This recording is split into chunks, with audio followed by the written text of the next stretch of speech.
Hi, I'm Alba Duque. I'm a photographer and today I'm going to show you some key tips for taking creative photos with your mobile phones.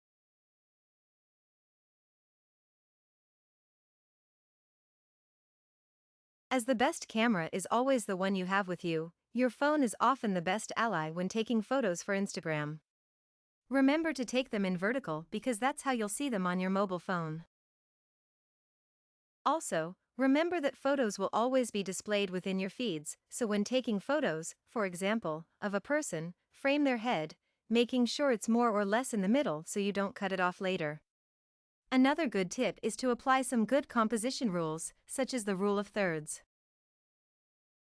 If you use an app that has a grid, it's great because you can make the main subjects appear in some of the key points when taking photos.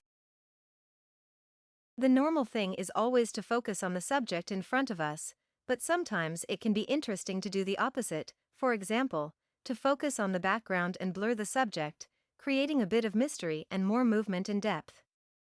If you want more intense photos with darker shadows, you can play with the light and shoot at noon with a strong sun that will give you this type of shadows. On the other hand, if you want softer, more enveloping lights during the early hours of the morning or when the sun sets, they will be perfect with very simple elements, such as windows with reflections or mirrors.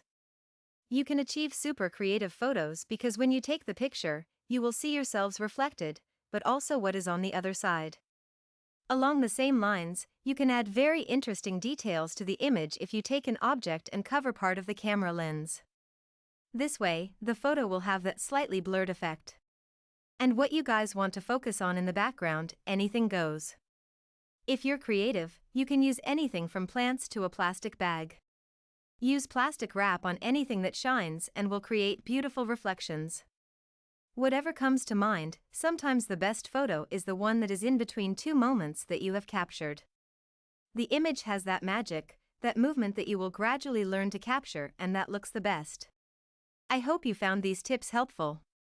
Don't forget to follow Domestika on social media, and if you want to learn a little more about photography for your Instagram, you can take my next course at Domestika.